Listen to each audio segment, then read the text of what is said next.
How's it going, Lewis? It is going fantastic. Well, I bet after you finished all your college shit, right? It's not actually done, actually. Oh, Yeah, no, I have to write a report on a game I made. Then there's a C++ thing, which I have to do a report on. And I feel like there's something else just creeping up on me. Oh. So yeah, but the worst of it's done, really. Okay. Because you were celebrating last time, so I thought you were completely done. What the fuck was last time? Last week? I don't know. You went out and got drunk on Friday. That's all I know. Oh, yeah, I remember that. Yeah, no, that was like the end of like the worst of it all. Now it's just like I just have to write a fucking report. So, Oh, okay. yeah. Well, we should get to anime since we have double episodes to cover since we didn't really have a good chance to record last time, so we have 2 episodes of each show to cover. I kinda forget what happened last week and stuff. But I probably can will summarize which happened in each episode. So remember. That would be handy. Yeah, for first we should probably do Kabaneri. I think we usually do Kabaneri first, except for the first week. So, what happened in the second episode of Kabaneri was it left off wherever the first one ended. The first one ended. Maybe it'd be easier instead of saying what happened in 2, just saying how 1 ended. 1 ended basically after the whole infection. He stopped the infection thing from spreading, and then the chick beheaded that one zombie, Kabaneri, with like her heel. And so we're covering basically everything that happened after that. Really? Everything that happened after that? Yeah, the second episode was mainly get the fuck out of the city and get on the train, get the fuck out. And then the third episode was Kabaneri, fuck them, we gotta kill them because we're Kabaneri. evil. No, you're Kabanei. No, we're not. Shut up, basically. So what did you think of these two episodes, Lewis? 3 is probably the standout episode, really, rather than 2. Really? Yeah, I prefer Interesting. 3 actually, despite my just kind of, little joke jive there. Even, first and foremost, it actually established Princess character as sort of a, listen, I'm strong-willed. I'm gonna not take any shit from anyone. That sort of character. Rather than her kind of like, Doshio, what should I do? Sort of character, which is not fun to watch. Fair enough. Yeah. And first and foremost, this is just a side thing, but I just fucking laughed my ass off whenever Mume bet the living crap into Ikuma during their little battle phase thing. It was hilarious. What else? There's the standard going through of, Ostracizing. There you go. You know words. Words are hard. Words are very hard. I know the best words, though. What was it? Yeah, and they're going through the normal thing with the Kabaneri, but which is it's a necessary thing to do, but it's a painful thing to watch, really, when it's done with the Attack on Titan team, because they don't really understand drama in the sense that raised volumes does not equal raised tension. Right. So watching that is a little bit of a chore rather than a pleasure. But, other than that, it was a very good character establishing episode, so to speak, rather than kind of a progression of a story, which I appreciated a lot more than 2. And plus, I kind of forget what happened in 2. I just remember he fell off the train and got back on the train. I suppose that's a fair reason.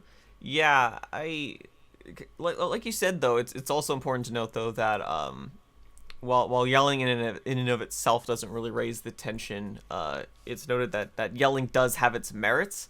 Like, obviously, we both love the shit out of the Tokyo Ghoul Season 1 finale, and one of the most important scenes is where Kaneki's yelling his fucking lungs out.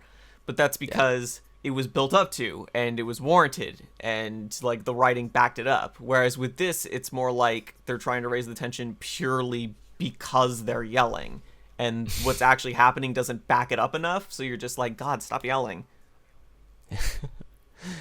Yeah, no, like, it's almost very unnecessary in a lot of scenes, like, whenever... Well, actually, I'd say, like, the situation calls for it. They literally put themselves in situations rather that they're allowed to yell in. Like, when there's standoffs between Ikuma and the humans, they're always just, like, constant yelling, and then whenever they're just trying to plead with someone, they're not, like, trying to do, like, normal discussion. They're, like, shouting and just almost wailing at them, which is... But really the most... It's bad for the characters, really, because it just kind of shows that they're volatile and not able to have rational conversations and are just not calm human beings. Yeah, exactly. That's what was my main issue with the third episode, why I didn't like it as much, because it was so much of like, oh, they're Kabaneri, we need to fucking kill them and shit, when they're very clearly displaying traits that are not Kabaneri. Like, they can hold rational conversations, they identify as not Kabaneri, they want to murder the Kabaneri, and they saved their lives multiple times, and yet they're still like, well, fuck them, you know? So so all the yelling is just like annoying because you already don't give that much of a shit for their side of the argument based on what you've seen so far. Like, it would kind of work if with, like, random nobodies, which partially the episode does go over. But when it's, like, you know, that named General dude, where half the time they're trying to seem as, like, you know, a good character, you know, where he tries to shield the princess from seeing her father and shit like that, like, he just comes off like a fucking jackass, and you don't care about him anymore, because he seems like a fucking idiot. So, it makes you not want to like him, kind of like you said, it, like, demeans the character almost, like... I don't know, and then the ending of the episode just pissed me off even more, because although they're approaching the same thing from, like, the opposite angle, it's almost like they subverted it, like they wanted you to think that way and be annoyed by their assertions, so at the end they could flip it and be like, well, maybe they were warranted after all. But I feel like it's a stupid gimmick where, like, next episode they're just going to be like, well, we just need a little bit of blood to stop it from happening, and then they'll figure out an easy way to do that, so it's like artificial drama almost. So, I don't know. The third episode kind of just pissed me off. Yeah. The only thing that really annoyed me during the episode was really the shouting, but the thing that really made this a standout episode for me was that this is where we're kind of going to go from here statement from it. You know, it kind of had that little theme with, like, oh, the Kabaneri need blood. You know, it also set characters in motion with how they're going to, like, possibly develop or possibly struggle throughout the rest of the show. Albeit, it did it poorly. Like, yeah, they don't know how to do drama. They do not know how to do arguments. But at least they set that up in motion, rather than just kind of having, like, a stagnant, keep the train moving on this train anime plot, rather than it actually, literally, it's kind of funny. When the train was moving in the second episode, it was literally the plot just advancing. While they took a stop, characters actually managed to develop. So, the pit stop, so to speak, I'm continuing this analogy, I'm going to burn it like a dead horse that it is, but the pit stop really helped the characters to actually, you know, be characters. I mean, yeah, it's an indicator for, like, you know, how it's going to focus a bit more on the characters rather than the zombies or Kabaneri, but to be fair, do you really get that excited about it with how they handled it this episode? Like, yeah, the drama is bad, yeah, but, I'm clutching at straws 101 here, but, fuck, I really have no other arguments, really. It's just like, I liked it, they were shouting, yay. I'll give you the production values are very good, which is obviously, like, kind of a given. So, I mean, like, it's not like Kabaneri's completely shit. Like, it looks very good. Do you think it can maintain it? Like, obviously, What? that's actually something that seems to be a pattern also with Iraqi shows, is that they don't manage themselves very well. So Attack on Titan both had an episode where it reused animation multiple times, the famous Deliver the Rock episode, and Yeah. also the Yeah. recap episode. So while it looked very, Titan looked pretty good too, but it burned itself out really quickly, and they had to like slow down and get themselves time to recoup. Do you think Well, Kabaneri is going to be the same? well, I'd say like Wit have a lot more of a budget this time around. Like they got the money from the movies, the two recap movies from Attack on Titan and Attack on Titan in itself. So they probably have a lot more of a budget to not have those things. But True.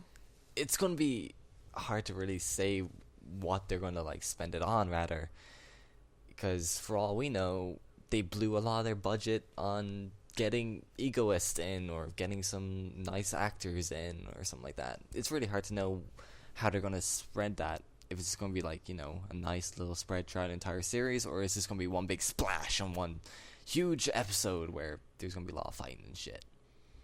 Well, it's been very consistently good so far, but something important to note is how the opening didn't have actual, like, original animation for it until, like, this third episode. Like, do you remember Yeah. the opening when they showed it at the end of the first episode? It was, like, literally just footage from the show. Like, it didn't have any original cuts or anything. I Like, thought, like, is that a sign? well, like, a lot, and this is just like me, playing devil's advocate here, but like a lot of shows have like unfinished openings for a lot of it, like and still have good production values for the rest of the show, like Hataraku Mao-sama, or Devil's Part-Timer rather. That didn't actually have a fully animated episode, a fully animated OP until like the fourth episode, I think, and there was no glaring animation issues throughout the entirety of it. In fact, I'd say it was a pretty well animated show, albeit it's a comedy, a slice of life, True. kinda. Like, there's not much going on in the show animation-wise. Yeah. Whereas this has a lot of fucking running about and dramatic motions, but yeah, like it's really just something we can only ponder, really, rather than just say this is definitely going to happen or definitely not going to happen. So I would like to say that it keeps up, just so it'll have something nice, pretty to look at.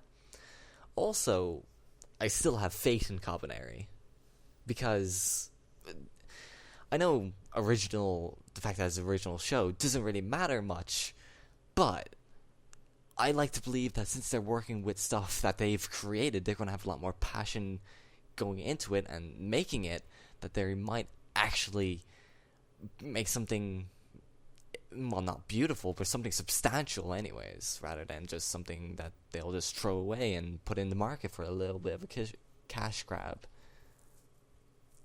Maybe. Yeah, I'm not completely, like, saying, like, Kabaneri shit now, I hate it.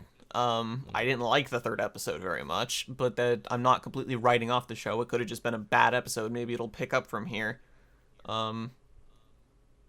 Yeah, how do I word this? Like,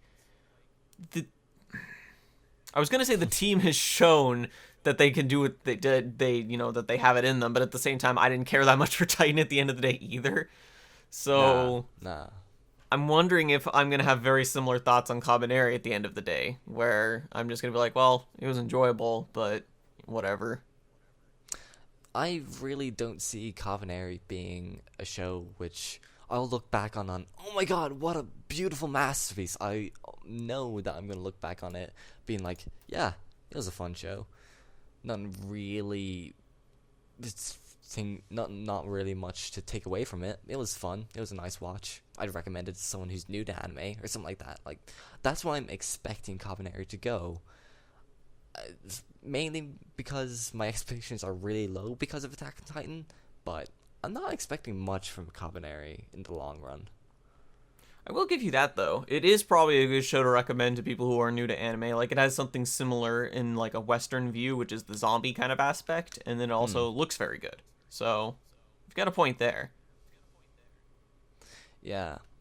So, it's definitely a very accessible anime to watch. So for almost a popcorn flick, so to speak, it is a very nice thing just to sit back on and just let your brain divulge whatever the hell you're being fed. Not saying that's a good thing to do, but if you just want to be entertained, Kabaneri seems to be the show that's pulling its weight on doing that, rather than actually being something substantial. Well, to be fair, though, there are also lots of shows that are entertaining that don't have much depth that are better than this.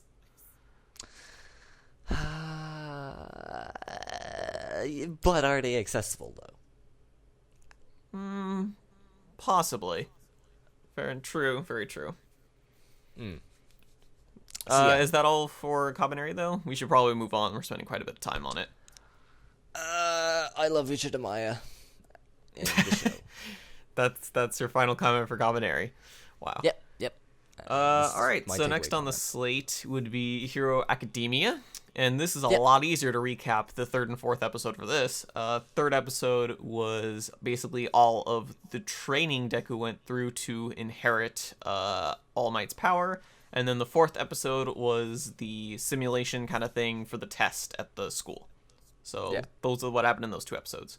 What did you think of the episodes of Hero Academia, Lewis? Well, first, congrats on remembering All Might's name. Thank you. After, you know what they say, third time's the charm. Yeah, it is third time, shit. Again, well, I feel like my compliments and, well, I guess just comments on Academia is going to be a constant throughout the entirety of the course. It's doing the underdog stale story very well. It's got that little bit of, like, you know, he's not very powerful, but he has a heart to do the good thing. And I think that's going to be the general constant throughout it, which will probably have a positive effect for, like, that kind of viewer and relationship with Deku. Because, as the saying goes, everyone loves an underdog. But again, I have to go back to my comments on, like, I guess, what was it, week 1, maybe? It's kind of hard to see where they can go from this, though. Like, it's one thing just to completely tell a good underdog story. It's another thing to actually tell a good story. And so far, Academia, it doesn't really have anything else to it other than that kind of underdog tone with Deku. Like, it's clearly focused on him throughout the entirety of the show so far. And there hasn't been much relationship. There hasn't been signs of, you know, a relationship being greatened or worsened, or, you know, side characters being developed, other than All Might and, I guess, his mom. So it's a good underdog story, but as a story itself, not so good.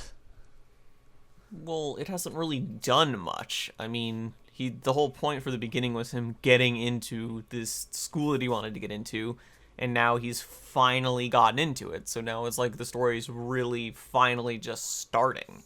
You know, like at this point I assume it's going to be him trying to figure out how to be a hero, you know, while compensating for the powers that he's gotten from All Might, like how he's supposed to use them effectively, you know, despite, you know, his different build and how little he can really use them. So, can you really say that, you know, the story hasn't done much at this point? Because it hasn't really actually started, in all fairness. Well, here's the thing. It's 4 episodes in. Like, that is a pretty substantial amount of time to get something going, really. Plot-wise, character-wise, it's been going since episode 1, and it's going to keep going. It's just that with one plot-wise, character, as far as, like, something happening, like maybe a villain will get introduced, plot-wise, it's just starting. But character-wise, it's been going since the beginning, which has always been the main thrust of this show, which was pretty obvious. It's been one character, though. In 4 episodes, it's only been, like, centered around Deku, albeit, you know, as you said, it's got that underdog team throughout. But there should be something more by now. Like, to have that kind of underdog team stretch out this far, it's a little bit of a boring watch to have to sort of rinse and repeat. This is what we're doing at this episode. He's going to have that struggle. He's going to have that to push over it in the middle of the episode. And at the end, there's that little glimmer of that he's failed and he's done absolutely nothing. But it turns out he's actually done a good job. Well done, you. It's been that kind of constant for 4 episodes now. And really, I feel that's a legit criticism of academia. Well, yeah, you can simplify it like that, but you can simplify anything like that. What matters is how it's told, and Hero Academia has been doing what it's been doing pretty well. Like, sure, you can, like you said, you summarize it to, like, he has to, he's the underdog, there's the problem he needs to overcome, he eventually overcomes it, like, big fucking shocker, who saw that one coming?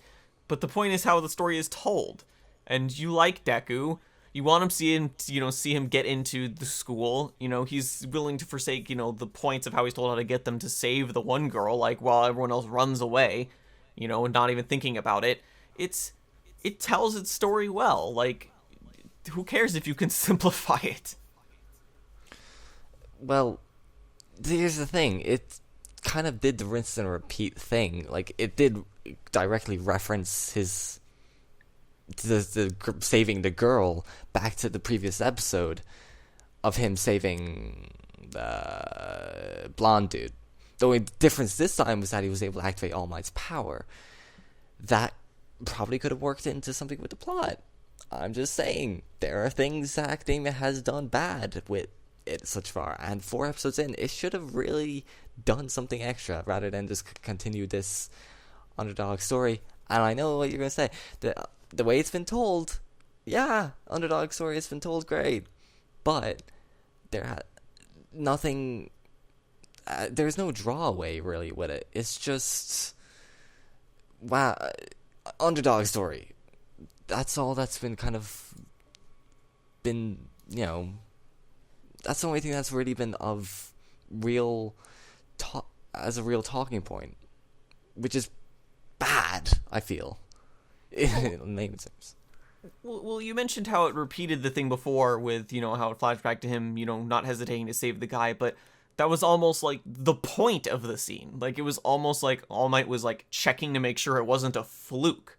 Like, it was important to notice that he was, on the judging panel, and it was almost like he intentionally recreated that situation to see if Deku would do it again. Like, it was almost like a test of sorts. Like, I don't think they're gonna pull that same thing a third time, because it made sense for why they did it a second time as far as All Might, making sure he's the real deal. And, like, I don't see a reason for them to pull it a third time other than, like, it just being an aspect of the story that just sort of happens. Well, like, with that, yeah, but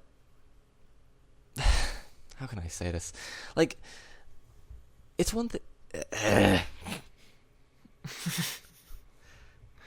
My arguments are just not good today. Okay. I'm willing to see your point here, but it's 4 episodes, man. Like, come on, nothing's happening. Like, it really, really feels like I'm just like things have happened. Yeah, he's joined a school that he worked hard to get in, but 4 episodes.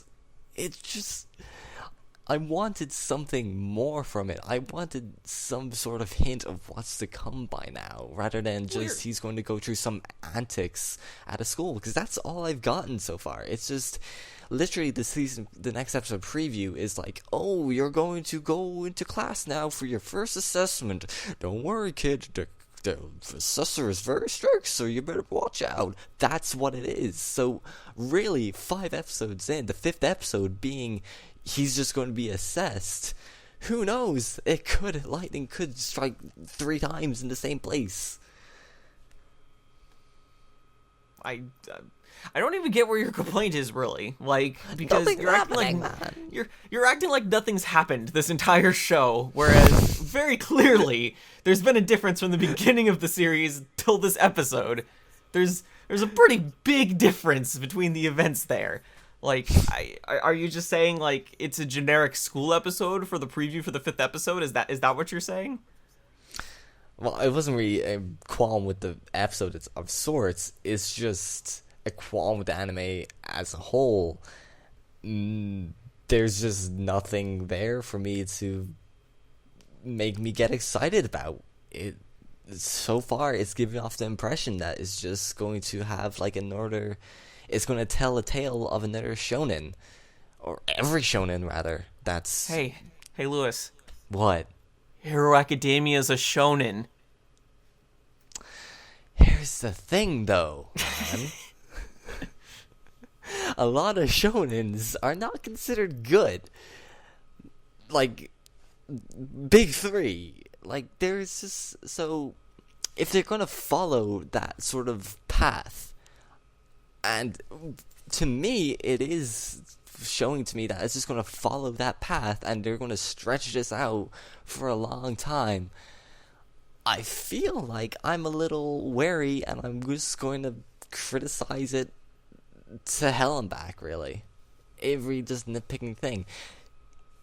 And that's it. I'm nitpicking because there's not much there to pick at. Like, because there just isn't a lot there, really, at this point in time. 4 episodes in!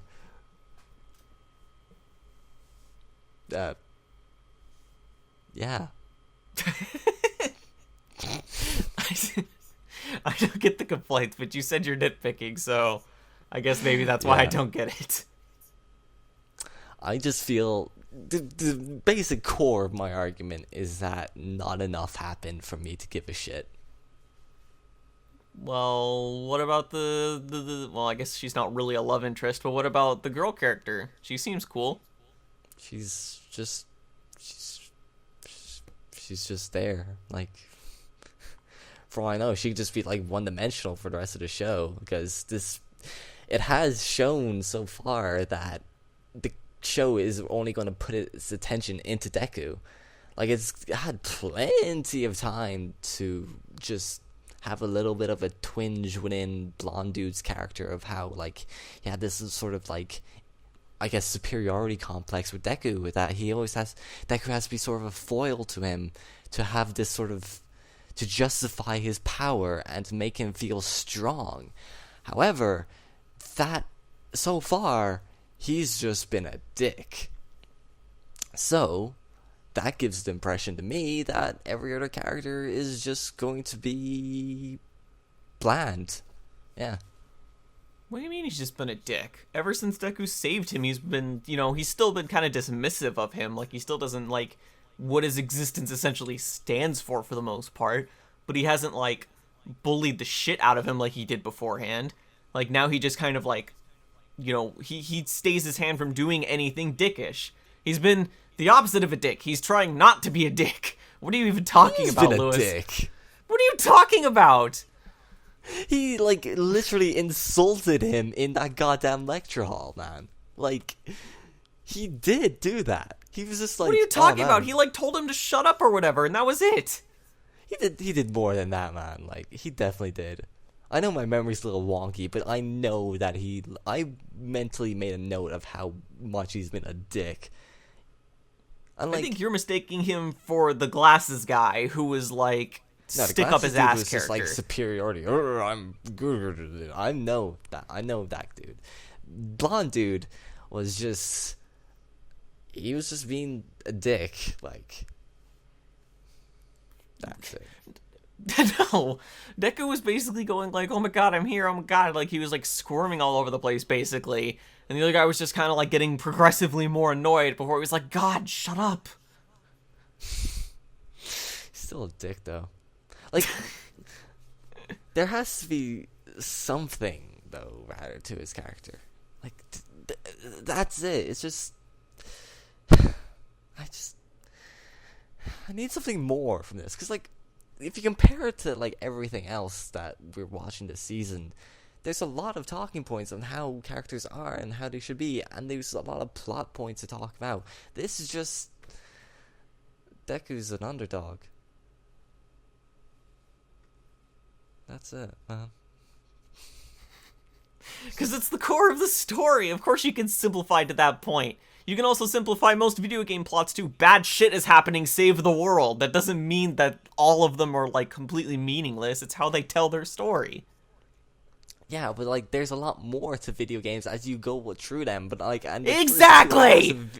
Jesus Christ. In the first 2 hours of a video game, you know what the shit's going down, and you know what you're doing has value. First 2 hours of this has been Deku's an underdog. And now he's in the school. Like, you would say the first 2 hours of a game would be the prologue.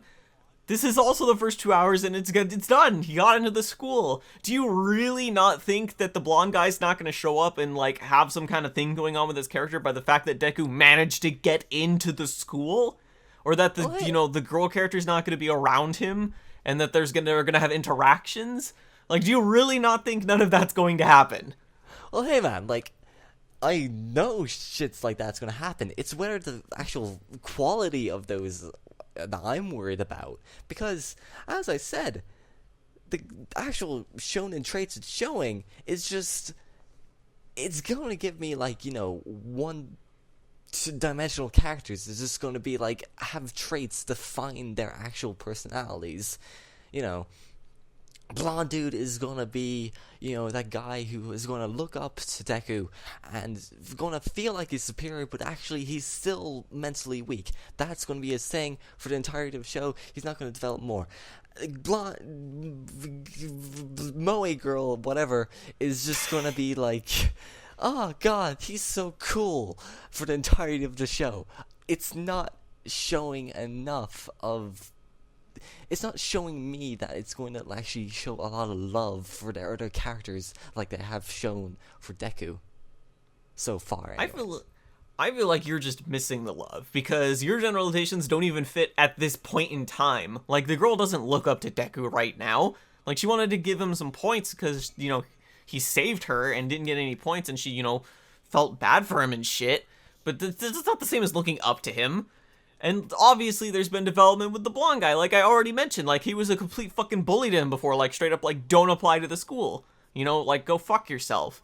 Whereas this time, like, Deku applied into the school, and he was still annoyed by it, but he didn't say anything. Like, there's more complexity here than you're willing to give it credit for. I feel like you're just being a dick, man.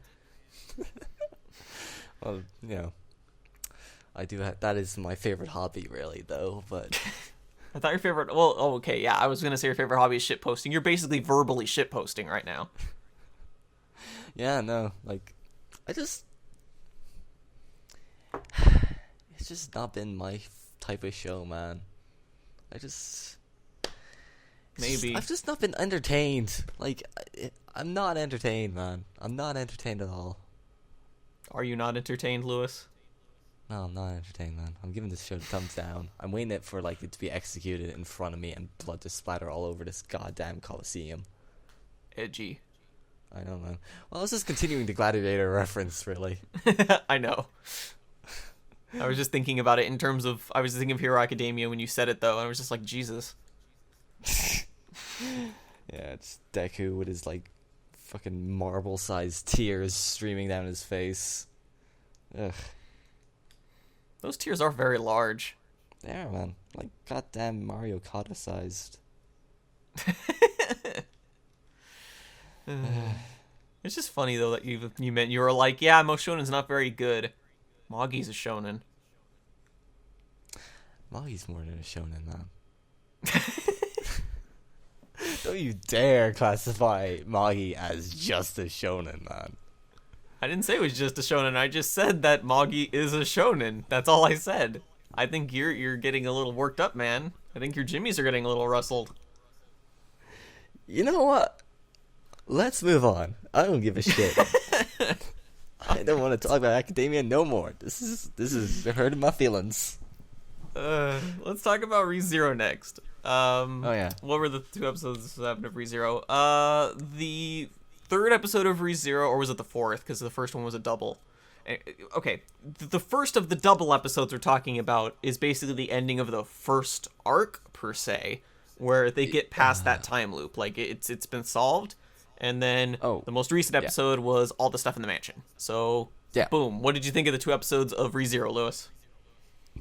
Excuse me. That was not what I thought about. Very professional. That was no. I literally did try to suppress that. I really did, but yeah. Anyways, what I think of it, like it has a lot of slice of life elements within it that are enjoyable to watch, but last episode, what was episode? The most recent episode was all the stuff in the mansion. Was like, episode 4 was the mansion stuff. Episode 3 was when he went to the bar basically, again. Like, it like entirely takes place in the meetup area where Felt is. Like, because what's her name? We know her name's Amelia now. She shows up at the beginning instead of the scary chick, and then it goes from there until Reinhard kicks the shit out of her, and then almost literally, and then it at the end there. So that was that episode. Yeah. One thing that I did like about it is that they have a nice sense of not so much pacing, but rather a nice flow of action, so to speak. Like they had that sort of climax with Reinhardt and shit in the bar, and now they're kind of like slowing it down to do a nice little slice of life episode in that mansion, and still have nice little developments throughout. Like they were still, it was a very slow-paced episode, but a lot of stuff and developments actually happened. Despite at the end of that episode, everything was regressed and made redundant, but still, so I did enjoy that kind of like nice little. I'm not sure what to call it really. Directing. I don't know. It's a broad term. Yeah. So, I did enjoy that, but. Well, there is no but. I enjoyed it.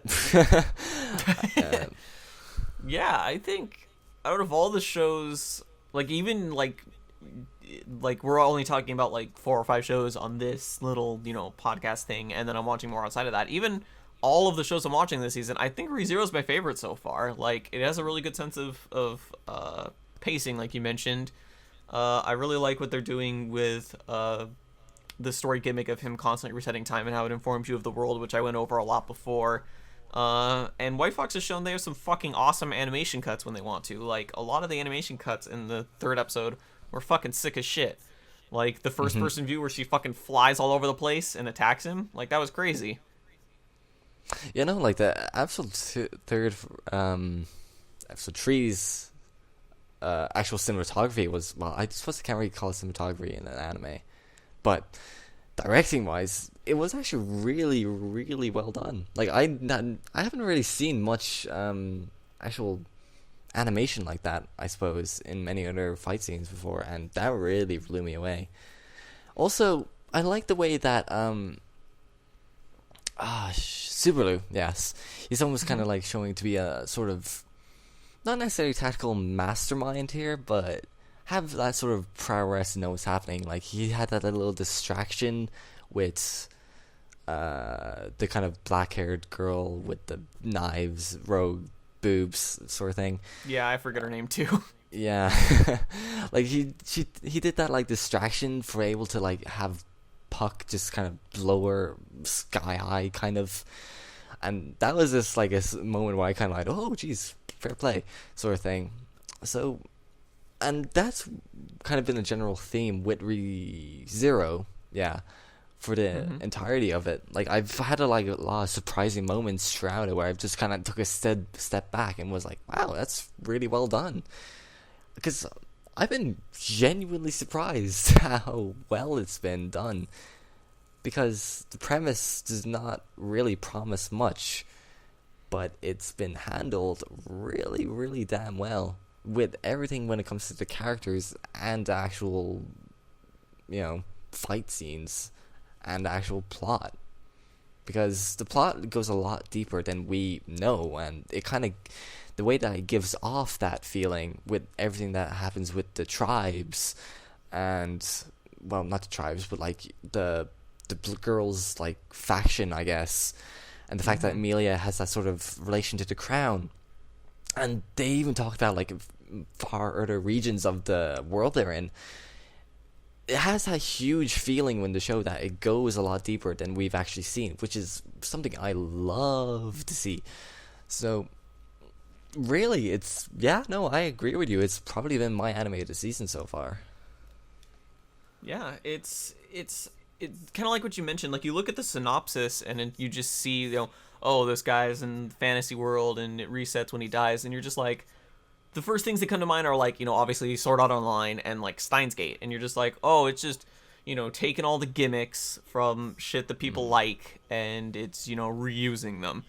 And it's an example of how the execution is what matters. It's using them cleverly, whereas it could just be gimmicky before, where it would, just be like, oh, look, we have all these plot elements from these shows that you like. But ReZero actually uses them in really clever ways and knows what it's doing. I think the biggest complaint, all I've seen really about the show so far, is that people don't really like Subaru that much, because they don't like his meta-awareness of, like, genre savviness kind of thing. And while I can see where people are coming from in that regard, I like how the show a lot of the time uses it to get him into trouble more than anything else. Yeah. Like, a lot of the time where he's like, oh, this is going to happen and I'm going to be saved, and then he gets the shit beaten out of him. So... it's sure, him constantly drawing awareness of the fact that he's, aware of this type of kind of genre stuff, but at the same time, it's like saying that he really doesn't know, because, it's drawing a bit of a distinction between his meta knowledge and the show itself, because you could say it's breaking the fourth wall in that regard. But because his knowledge from his in-universe visual novels and such that he plays is different from how it works in the fantasy world, it's drawing this, like, how do I put it, this reality distinction. Like, obviously, big fucking surprise, anime's not real, Wow, so you already know that going into it. But when someone's all like, oh, I play a lot of visual novels and stuff, it kind of breaks the fourth wall a bit more. But because of how his knowledge works versus what actually happens in the show, it works as a nice little distinction there. And he uses it in some clever ways too, like how he has the uncanny ability to find Beatrice in whatever door she's in. And yes, I always think of Umineko whenever they call her Beatrice. They're not butchering her name as much, though. Yeah. It's, what else was I going to say? I also like how it ended the episode. Like, I was kind of worried. Well, I wasn't worried, but I was wondering how they were going to handle the time loop throughout. Like, I wonder if they were just going to drop the gimmick. But it seems they're going to keep it around, and it's going to have, different time loops. But the question now is, after... It was really smart how they looped at the end of this episode. Because now it makes you wonder if either... If it works based on how we know so far, either that means he was killed in his sleep in a way that did not wake him up... like, if even to just scream beforehand, or if his reset powers works in ways other than just dying. So we don't really know yet. Obviously, that's something the next episode's going to probably go into. It's intentionally withholding information based on our perspective as far as watching Subaru. So again, like I mentioned before about how it uses that to inform us about the world, it's doing it again. Which is kind of similar, like how you mentioned before about how it's withholding information about the world and like there's hints of like bigger things going on. It's kind of ties into that, which is something I agree with. That's really cool. So, yeah, ReZero's been fucking blowing it out of the park, man. Yeah. I've always, like, just going back to the complaints of Subaru, I've always kind of looked at those complaints and been like, well, he's cocky. He's a cocky dude. He's kind of got that sort of like, oh, well, this is going to happen. I'm just going to be so sure of it, and yeah. And in a way, that's, like, one of his flaws, really, that makes him an actual cool character, in my eyes, really. Like, people tend to, like, I guess, well, I'm not going to make that much of a generalization, but I guess the way people are looking at Subaru are just kind of seeing the way that he does these meta things, like, aha, lolly, get it, kids, as sort of like a kind of, like, nudge at the viewer, but all the other times when he's just kind of been like, as you said, getting the shit kicked into him after he's kind of like recalled that moment, it's just kind of like showing off his cockiness, which has shown to be a glaring flaw in his character, which is, well, as a lot of kids would know, flaws within characters are cool, and, you know, they make good characters. So that's really nice to see. They make them interesting. Yeah. So it's just been a very nice sort of... I would also argue that it adds suspense, a sort of weird suspense, really, because when he kind of says those things, you're kind of learned to almost see him and be like, wait, is that going to happen now? This is just like another way of, I guess the way he says it, flags being thrown around. He's just intentionally provoking someone, and he's just like, wait, hang on, he could actually die now. Things are going to be different this time around. What if things are going to be different? And it kind of has that sort of worrisome whenever he says these things. Again, not something major, but it's something nice.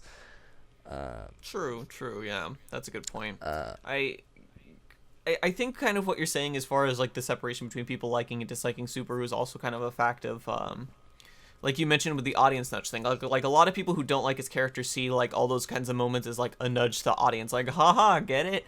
Whereas with us, we kind of see it more as like it works in universe for his character, which then just gets him in trouble. You know, like it would be one thing if, you know, he did all these things and there were no repercussions. Like if he was just like, I've seen this before in my video games, am I cool? You know, like that'd be one thing. But like we keep saying, like the fact that more often than not he's wrong or it just gets him into trouble works really well as a kind of foil for that meta awareness that he has.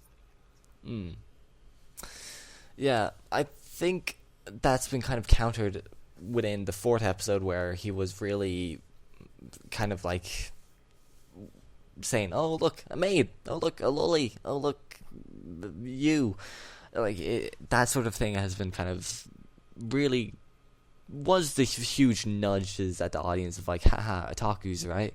But other than that, it really has been done kind of probably the best I've ever seen, because this is going on a completely different tangent, but generally meta anime do not work well, because when they entirely base their entire comedy and their almost series on haha, am I right?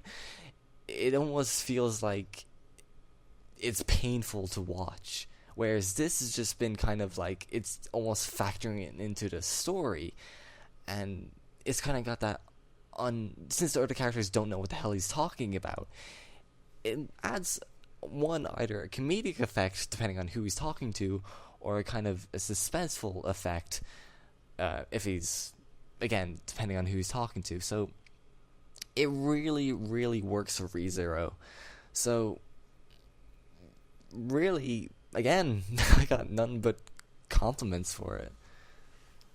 Well, you mentioned the maid thing as being pretty audience nudgy, and yeah, that's probably the closest it's ever been. I'll definitely agree on that, but at the same time, like, it's still, you know, not entirely to that degree, because, like, he'll do it, and then the maids actually acknowledge that he's doing it, and are like, the fuck is this shit stain saying?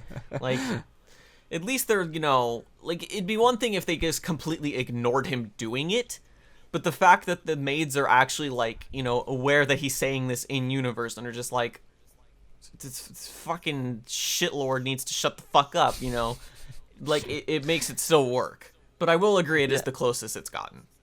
Yeah, no, that was just an example I had when, like, it was kind of thrown out, kind of, not unconsciously, but just, like, thrown out almost voluntarily. Like, it's just like, oh, it was almost jarring when they did it, but, again, that was me just picking at straws here, really, or nitpicking rather, because really, this is really a good thing, but there is no glaring flaws with the anime I can see. Like, it's set up its plot very well. It's got that gimmick of him respawning respawning to a T, really. Like, as you said, that entire mystery of how he did it in the fourth episode. Wait, fourth episode. It's number 4, but technically 5 because of the double episode from the opener.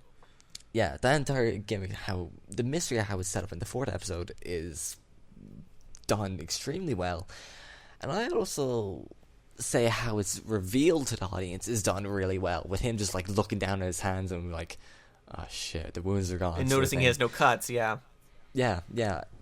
Those sort of like, you know, techniques that they did are brilliant, really. Like, they're also smart, really, because I wouldn't have really thought of him just like, say, cutting his hands accidentally and using that as like a plot point later on, as sort of like that kind of like, they're not here anymore. So yeah, again, what else?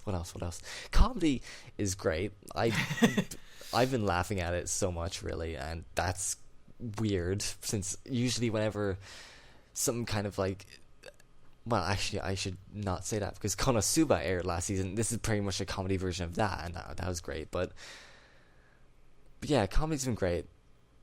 Whenever there's a fight, it's been beautifully well animated. The acting, superb.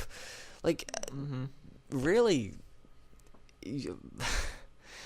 I literally cannot think of a legitimate complaint with the show, which is great, really. Yeah, and I was really concerned going into the fourth episode, because it seemed pretty clear at the end of the third that, as far as the light novel goes, that was definitely the end of the first volume. Like, it seemed pretty end of first volume-y. So I was worried, because a lot of the time with light novel authors, you know, they have the first volume done, they have a really cool idea, and then after that they're like, shit, now where do I go?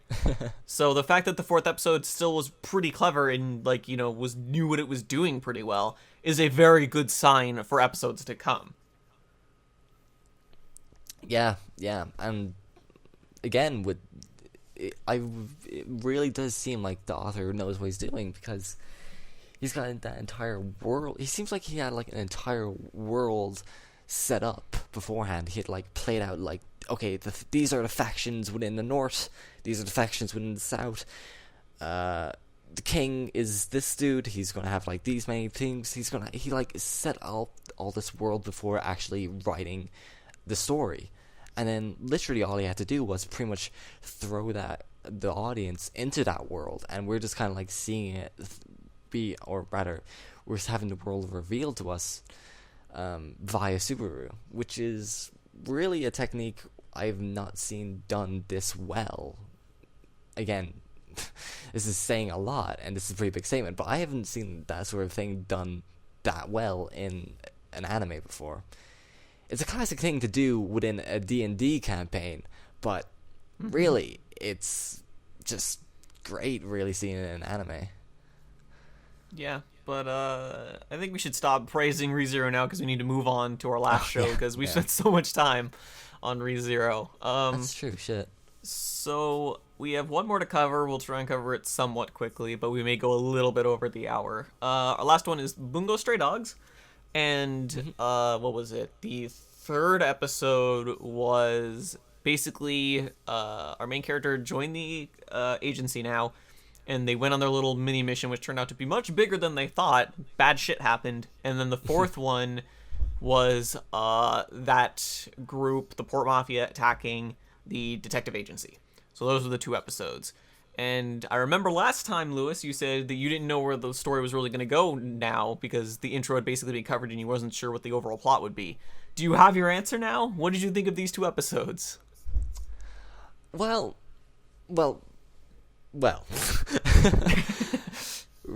First and foremost, I just want to say that like I legitimately did enjoy what I saw. Again, it had a little mystery with Mamoru Miyano's character revealed in a very, very nice way, I must say. But it's still kind of up in the air for me, because I legitimately thought it was just going to be a mafia versus agency throughout the 4th episode, and it's just going to be an entire internal struggle with the main character dude. I think his name is Atsushi. Atsushi, yeah, that's it, yeah.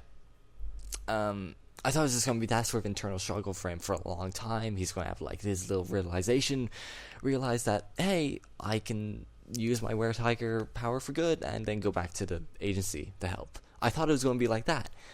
Until the end of the 4th episode happened. And that's just true entire span works, and the agency just looks like this entire team of badasses that can just like throw out this menacing old dude with just insane power. Like, it's nothing, really. For a comedic effect, it was done brilliantly. I genuinely laughed at that scene, either because it was funny or I was just completely, like, confused as what I was saying. My expectations has just been kind of, like, done a complete 180. And I was just laughing at that. But so far, I just feel like the only way it can kind of go is with Mamoru Miyano's character having his little background shindig happening, and big bad evil guy with the super red black power, black and white hair dude, and there would be sort of clashing there. Like, I feel like they have a personal grudge against Asushi now. Like, it's turned into more of a personal vengeance rather than simply a job, which I feel like they're gonna, which I feel like they teased with the blonde girl's phone call. Like, there was like a 5-second shot of her just menacingly glaring at this viewer, which was very, very off-putting, but a nice little touch, I like to say. So I feel like that's where they're going to go. They just wanted the agency for this episode. I feel like the entire point of episode 4 was just to have the agency look fucking tough as balls, really, rather than just kind of like set up a plot point. Because I feel like what we can take, I feel like the plot's been set up, but not put in motion, if that makes sense. Like, they've kind of have like the two mini factions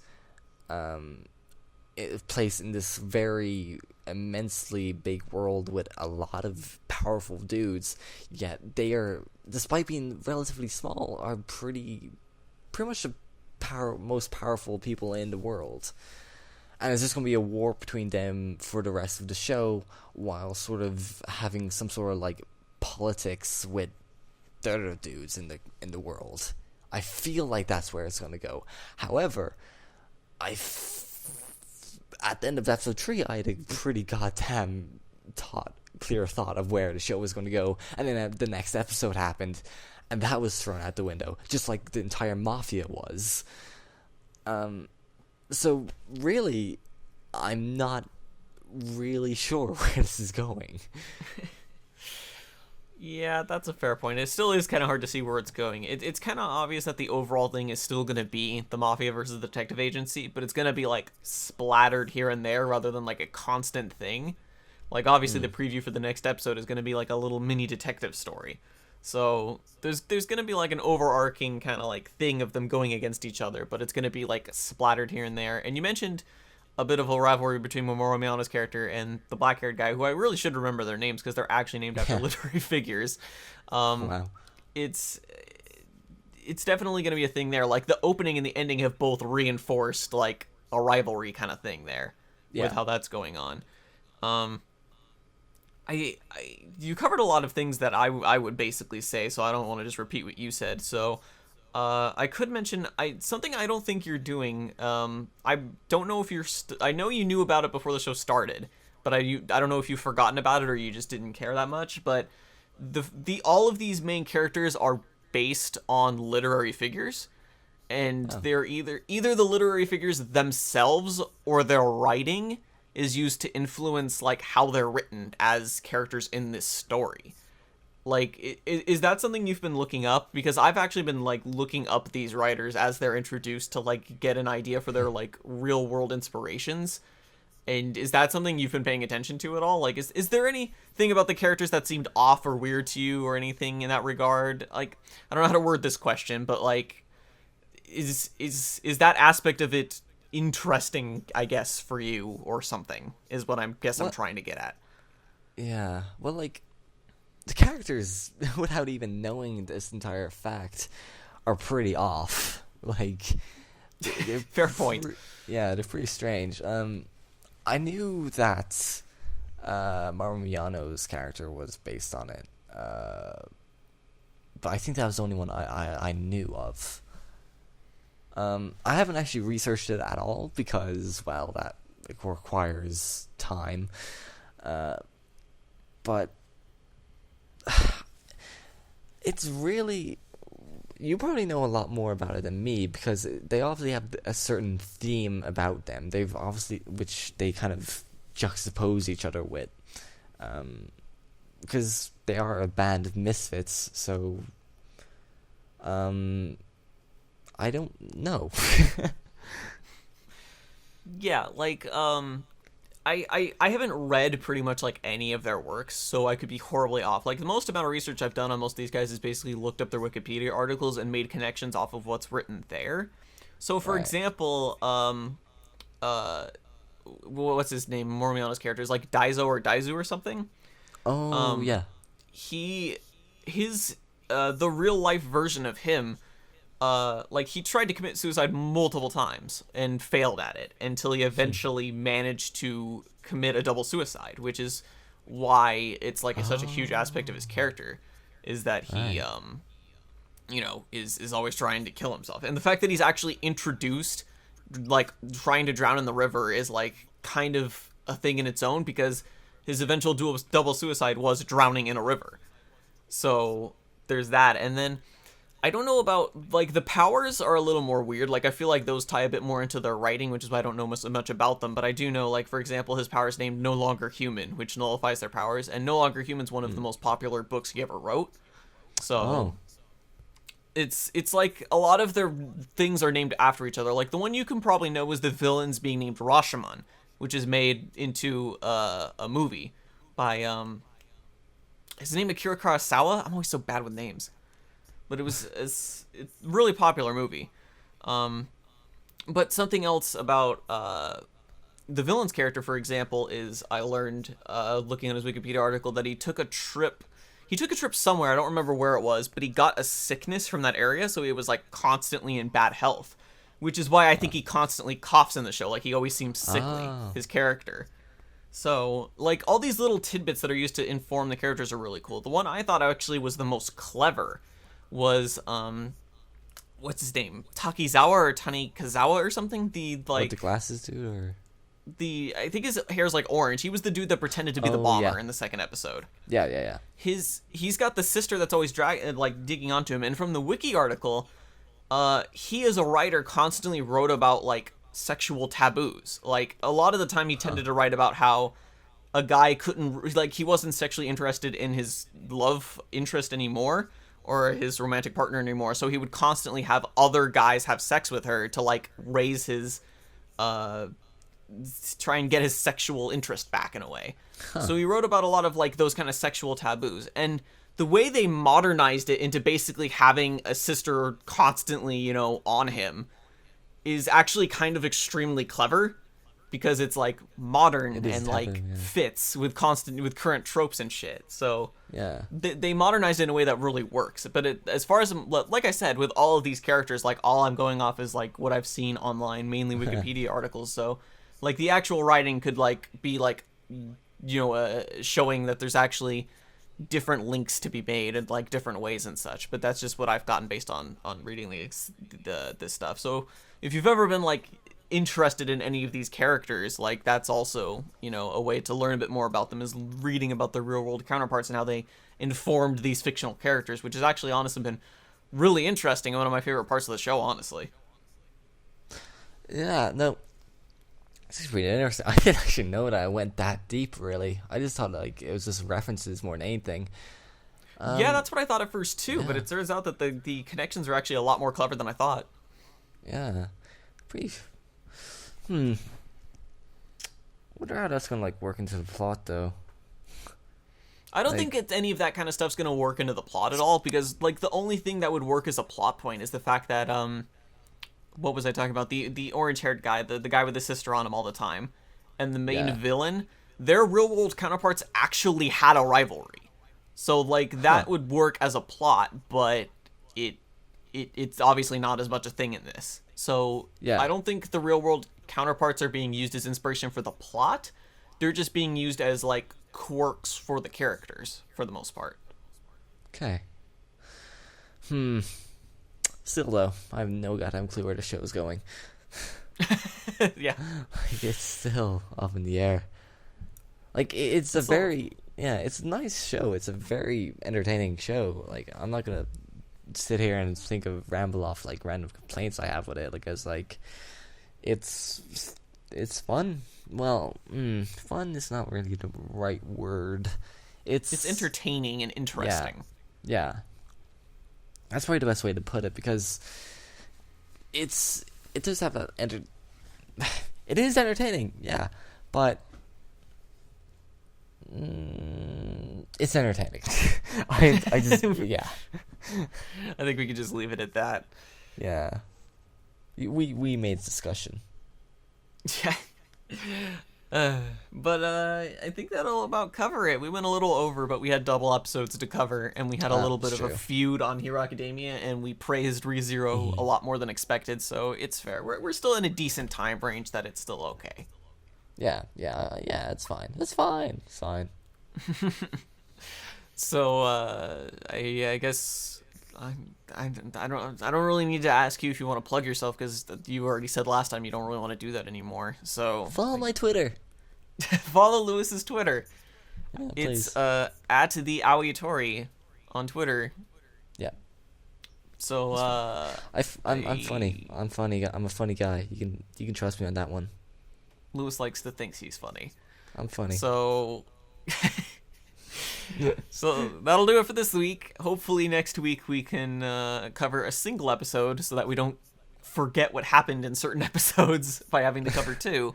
That'd be nice. So that's it. See you guys next week. I hope this episode was a lot more energetic than the last ones. No, we're awful. We're boring. Yeah, we're just like low key. We're monotone. That's our profession. Okay, we're done. Saturday morning monotone. God damn it.